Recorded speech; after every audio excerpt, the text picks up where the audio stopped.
साथीहरु चाहिँ हाम्रो टमाटरको बिरुवा हो। यहाँ चाहिँ यसरी टमाटर यसरी हामीले रोपेको छ हैन, कति मजाले बिरुवा चाहिँ एकदम दामी भएर आएको छ साथीहरु। यो चाहिँ हाम्रो टमाटरको बिरुवा हो। यो ठुलो खालको भनेदेखि यो चाहिँ सानो खालको लिटल बिट डिफ्रेन्ट नै हुँदो रहेछ, अलिकति भिन्दै नै। अनि यहाँ चाहिँ फाइनली हाम्रो फर्सी छ।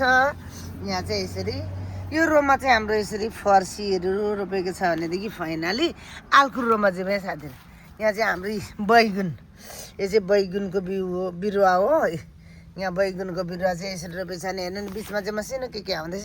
यो चाहिँ तितेबीको तितेबी चाहिँ यसरी आउँदैछ बिरुवा भने चाहिँ कि उयो चाहिँ डल्ले खोर्सानी है साथीहरु। हाम्रो यसरी रोपेको छौँ हामीले बिरुवाहरू चाहिँ। हेर्नु नि यो बिरुवाहरू चाहिँ कहिले ग्रो हुन्छ हजुरहरूलाई म देखाउने छु। यहाँ चाहिँ अर्को रोमा चाहिँ हाम्रो खुर्सानी छ।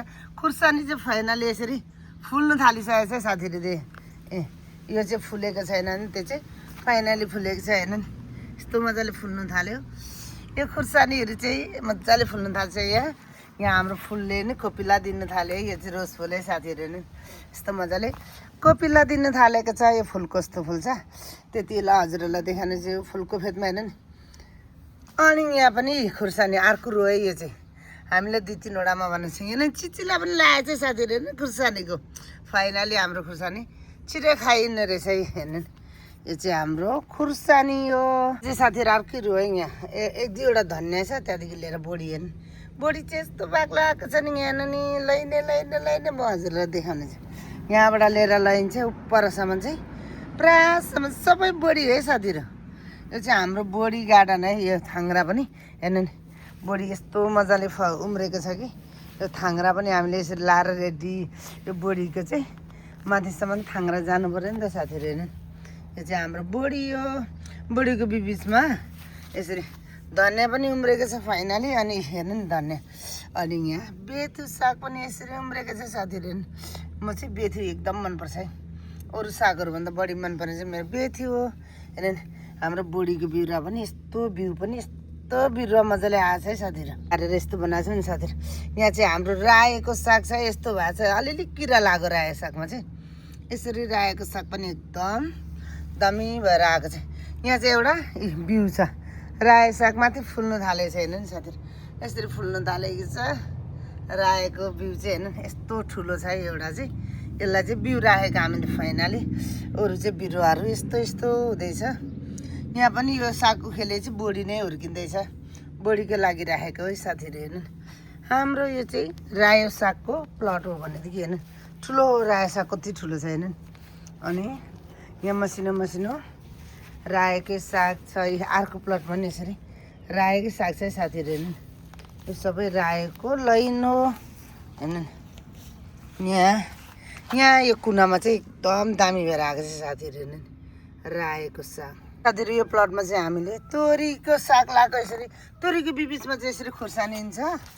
अनि यो तोरी चाहिँ भर्खरै यसरी आउँदैछ साथीहरु। अनि बैगुन पनि छ यहाँ पनि यसरी मजाले आउँदैछ। यो तोरीहरू चाहिँ कहिले खाने बेला हुन्छ हामी हजुरहरूलाई देखाउने नै छ है त। अब फाइनली यहाँ चाहिँ हेर्नु यसरी ठुलो धनियाँ छ है। धनियाँ चाहिँ एकदम यस्तो मजाले आएको छ नि त।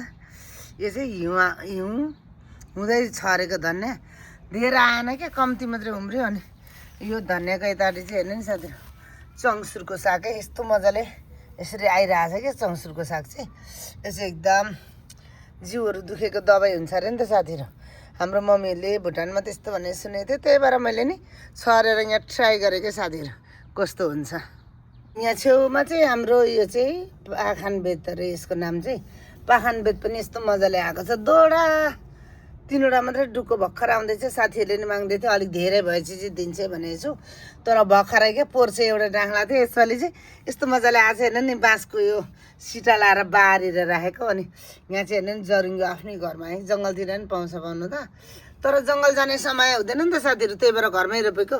यहाँ यति छ। अनि यहाँ परान्छ यति हाम्रो जरुङ्गो चाहिँ फाइनली टिपेर खाने बेला भएको छ है साथीहरु। यो लास्टमा चाहिँ यो हाम्रो धनियाँ है बकेटमा यस्तो मजाले उम्रेको छ नि त साथीहरु। हेर्नु यो चाहिँ काली सागको नि एउटा छ है। अनि यो धनियाँ चाहिँ एकदम मजाले आइरहेछ। धनियाँको बिचमा हाम्रो भेन्डीको बिरुवाहरू यसरी उम्रिरहेछ। हुन्छ सबैजनालाई बाई, अर्को भिडियोमा भेट्नेछौँ नि त।